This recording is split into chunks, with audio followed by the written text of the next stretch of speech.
tinitingnan niya kung si Sir Bato ba yan, na kaibigan ko, o kahit sino pong personalidad. Wow. Ang titingnan ko, una, may lawful order ba? Oo. May legal basis ba? At malinaw ba ang mandato? Ang mandato ko, kung pulis pa Pwede ako. ka bang matanong? Recorded to Oh, Ano naman ang tanong niya? kung ikaw pa din yung general ng bansang Pilipinas, huhulihin mo ba si Bato kahit nandun sa loob ng Senado? Hala ka, anong klaseng tanong yan? Tanong nga lang kung sakaling ikaw pa din. Ano naman eh?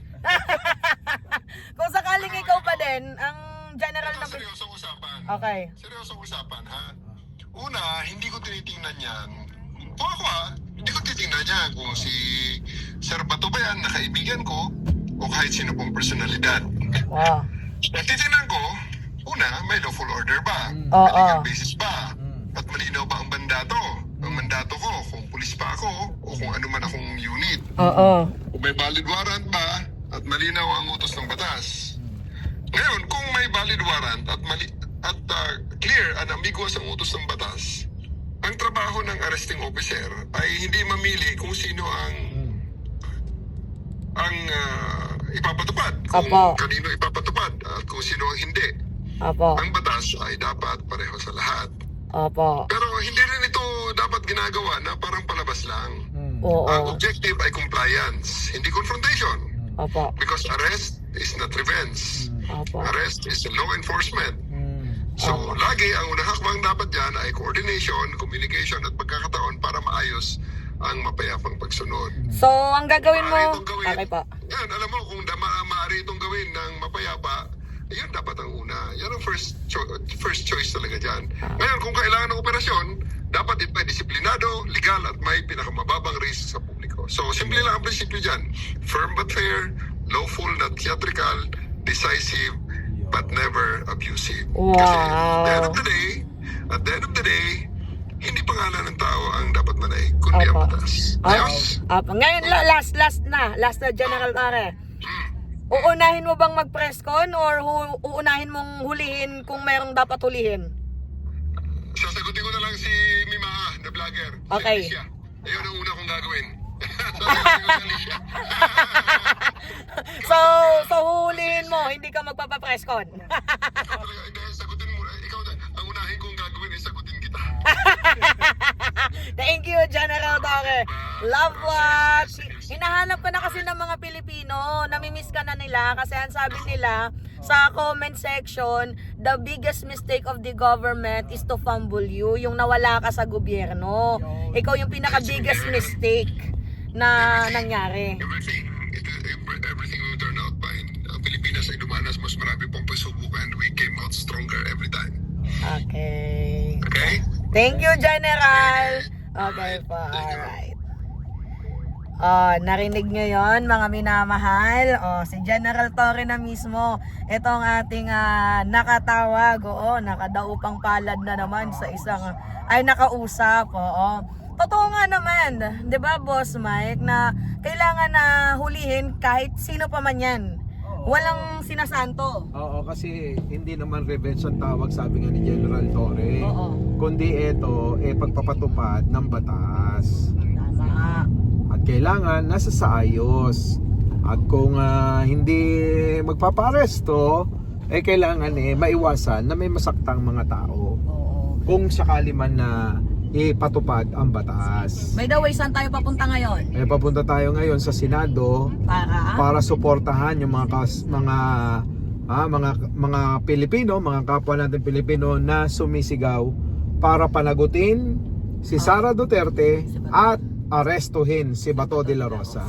Kasi, Dahil bakit natin arestuhin? Kasi nga siya po ay may warrant of arrest na legal. Opo. Kung inyo pong natatandaan, ang Senado noong pa man dapat hindi kinakanlungan ng mga pugante, ng mga may kaso, ng mga magnanakaw lalo. Ang problema, yung mga magnanakaw, hinalal ninyo. Sabi nga ni Robin, Sabi nga ni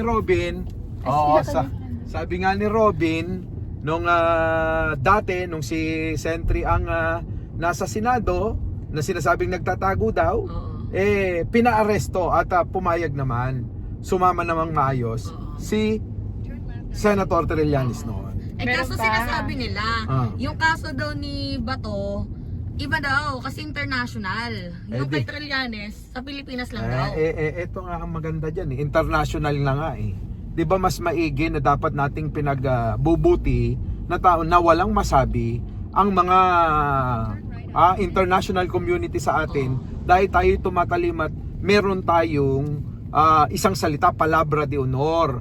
Dahil ang inahabol nila ay yung nung panahon na membro pa tayo ng International Criminal Court. Ngayon, yan ang problema. Dahil itong mga hinuhuli, sanay na hindi tumutupad sa mga sinasabi nila. Tulad ni Bato de la Rosa, nag-make my day kay Senator Trillanes. Kita nyo ang ginawa niya, di ba? Hindi siya sumunod, walang palabra de honor. Paano yan? Sabi niya sa isang interview, hindi daw siya lalabas ng Senado kapag hindi pa daw lumalabas yung desisyon ng Supreme Court. So parang doon muna siya kasi feeling niya protektado daw siya doon. Yun ang yung lahat kasi may hangganan. Hanggang kailan na magtatago ka dyan at hanggang kailan na ikaw kukup-kupin ng mga kaibigan mong kaparehas mong mga kinang inang yung mahayop na yan. Anyway, mga minamahal, unang-una, yung Senado, hindi po yan ginagawang safe haven or safe space ng mga puganteng senador. 'Di ba? At pangalawa, duties and responsibilities natin. Ito na pala tayo mga minamahal, oh. Dito, naka-white pala sila. But